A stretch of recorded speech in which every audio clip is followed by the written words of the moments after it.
The pursuit of wealth has taught me more spiritually than any spiritual text I've ever read. Financial freedom and money are two of the highest Googled terms on the internet and have been for a long, long time. Why do you think that is? Everyone seems to want to be rich. We want to live a life of freedom, and we seem to think that if we're rich enough, our problems in life would go away. But no one seems to talk about the cost that freedom comes at. And today, I will be opening up about the untold story of money. And it might just change your relationship to how you see money forever.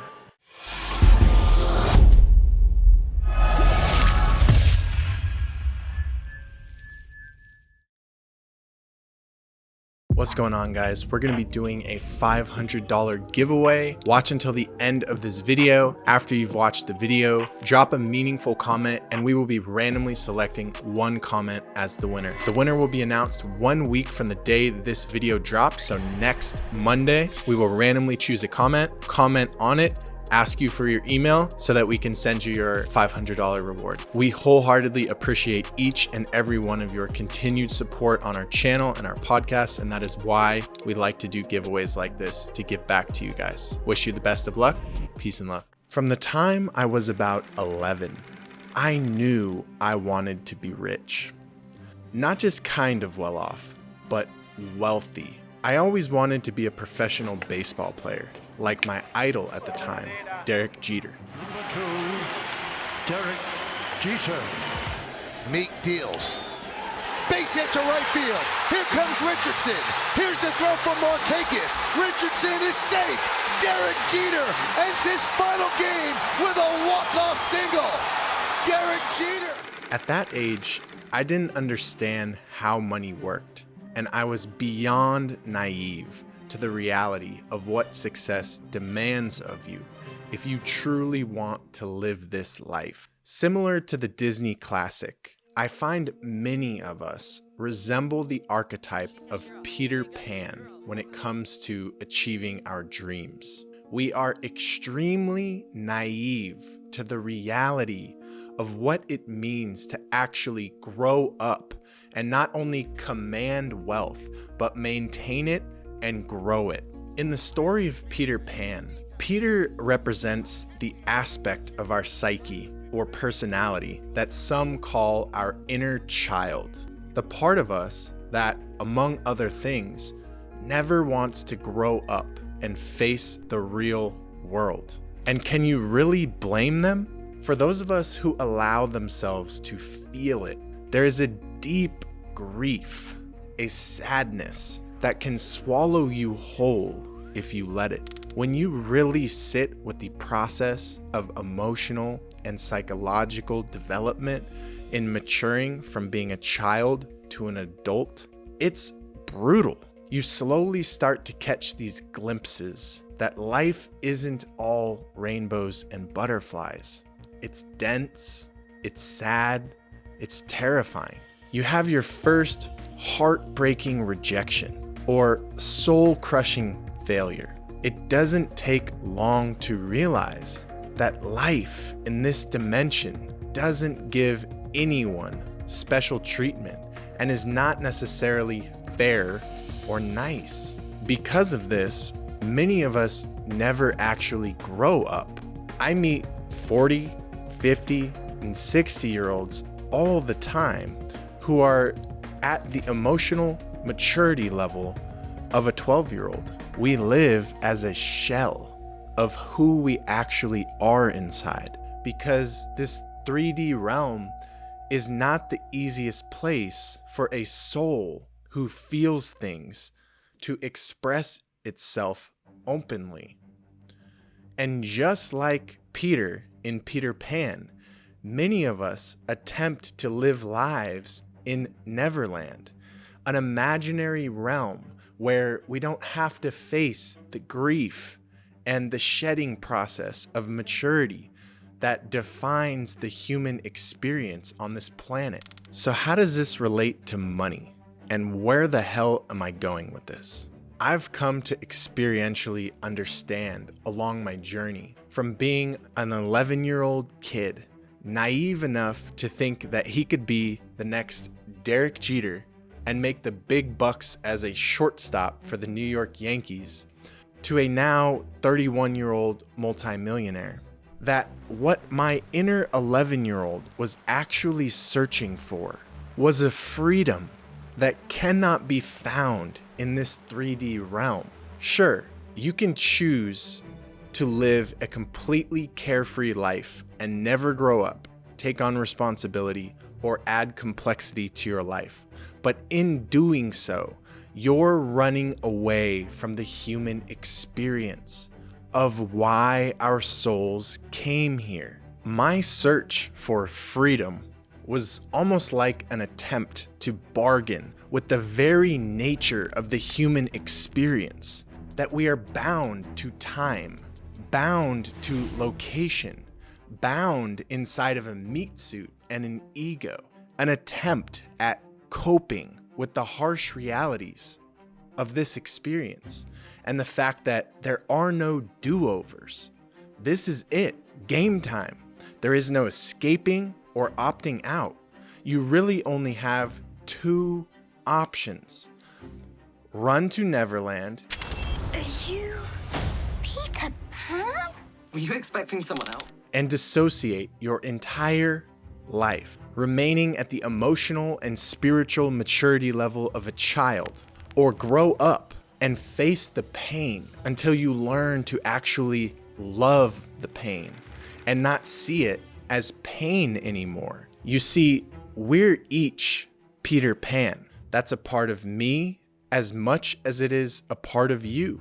Some of us deny it and live in total lack of self-awareness. Some of us make it our entire identity and crusade around in life, battling metaphorical Captain Hooks.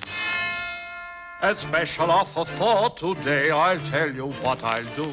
Trying to force our inner rebels to grow up. And most of us are somewhere in between. And it is our very relationship to our own inner Peter Pan that dictates our relationship to money. I've come to realize the two are almost indistinguishable. If we choose Peter Pan, money will elude us. If we leave Neverland and grow up, we stand a chance at traversing our own hero's journey and can truly write our own story with conscious intent as the author of it. There's suffering, there's sadness. It's not an easy path by any means. But what is the alternative? Sleepwalking? Dissociating? Spiritually bypassing? I'd rather die, because that is not living. So what does money really represent for people anyways? Why does money run the entire world and the collective consciousness of this planet? Have you ever thought about that? As best I can tell, it seems to represent two things. Number one, safety at a lower level. And number two, freedom at a higher level. Safety, freedom. We chase this thing called money because we believe it will give us freedom. But have we ever stopped to ask the most important question on this topic? What kind of freedom are we searching for? And what price must we pay to have it? And before I get to this, you might want to stick around because this is not going to be a money bashing spiritual video. This conversation, for those who are truly willing to get messy and be radically honest, is extremely nuanced. What I've come to learn about money from being an unbelievably naive 11-year-old who had a ridiculous dream to the 31-year-old man I am now, with a family I provide for a team I provide for, complex corporate and trust structures to manage, assets to protect and grow for various causes, hundreds and hundreds of students relying on me every single day.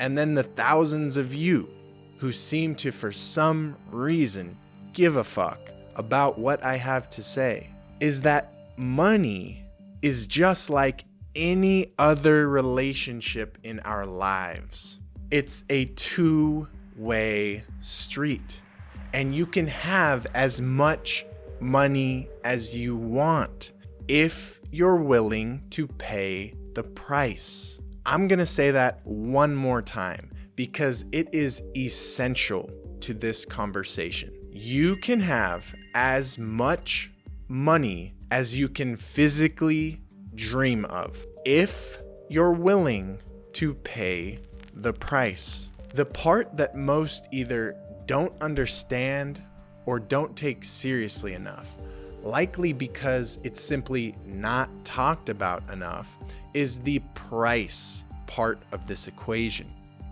I have come to deeply believe, more recently in my own self-reflection, that what most of us are actually chasing when we're out in the world chasing money and chasing freedom is this childlike state that Peter Pan embodies. A state in which you don't have responsibilities. You can do whatever the fuck you want, when you want, how you want, with who you want, with no real repercussions. Essentially, childhood. We daydream about the day we have enough money to quit our job, buy a house on the beach or in the mountains, and check out from the matrix. It helps us cope with the difficulty of the assignment of the human experience. But is it rooted in reality? Do we actually know what we're signing up for? You start out a naive kid, daring to dream big and be bold. And for a very small percentage of us, you don't let the world dim your shine and convince you that you cannot do what you set out to do or be who you set out to be. So you do whatever it takes, because that reward, once you get there, will be so sweet, right? Complete financial freedom. And then you get there and you realize financial freedom is a completely different freedom than the freedom I believe most of us are actually searching for. My friend, you're searching for a childlike feeling of freedom amidst the grief and the sadness built into having to grow up and live the human experience, having to leave Neverland, accept your own mortality, accept that much of life doesn't feel good, that life isn't fair, and it cannot be all play all the time.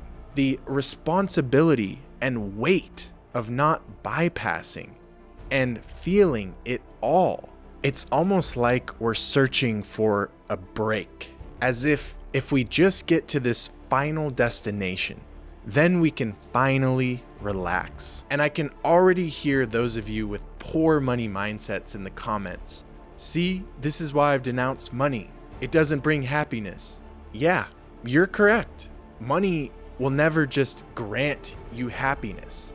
But this journey was never about the money. You're missing the point. The point of all of this is self-realization, and the pursuit of wealth has taught me more spiritually than any spiritual text I've ever read. It's easy to live your life in fear. Fear of failing, fear of public rejection, fear of not being good enough. So you write off the difficult quest of pursuing financial freedom. My message today is not to validate that you should denounce money. Quite the opposite, actually. It is an encouragement and a call forward to be ruthlessly honest with yourself about why you want the things you want in life. You might find yourself pursuing money because you think it will give you freedom. But have you gotten extremely granular on exactly what type of freedom you're even desiring? Building and keeping real wealth will often bring far more stress, responsibility, people relying on you, and required financial vigilance, financial literacy, and financial protection than you can likely fathom from where you're sitting right now watching this video.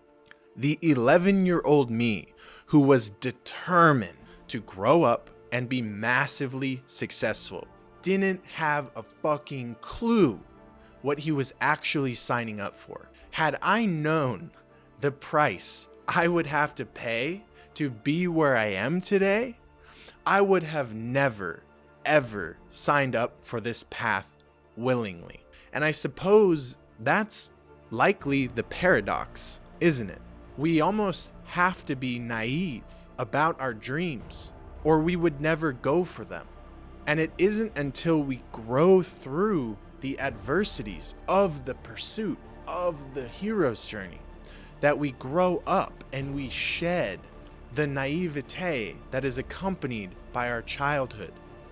Another extremely important question to ask yourself is, are you truly the type of person worthy of holding such capacity for wealth? Because wealth requires a capacity to hold that level of space, to hold it, to nurture it, to keep it, to protect it, to grow it. Or would you crack under the relentless pressure, 365 days a year, being called forward to show up and pay your dues, no matter how you feel, no matter how rich you think you are?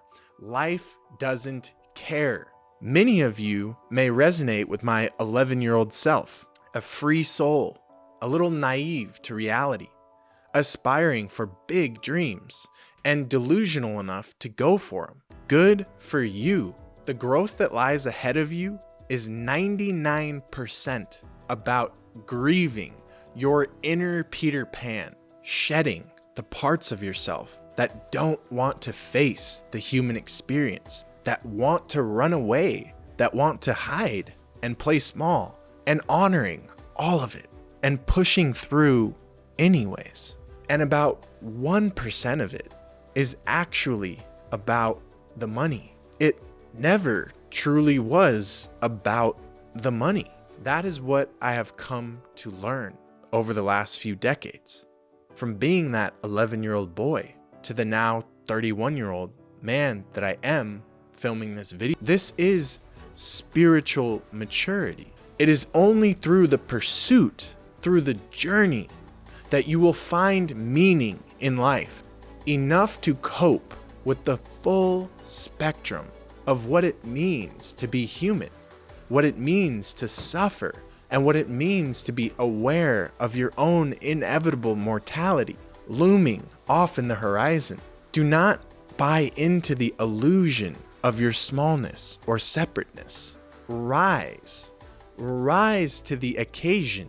Your own hero's journey awaits you, and it will be both terrifying and the most beautiful journey your soul could have ever asked for. There are far too many Peter Pans in the spiritual community. It's time to leave Neverland and fly, my friend.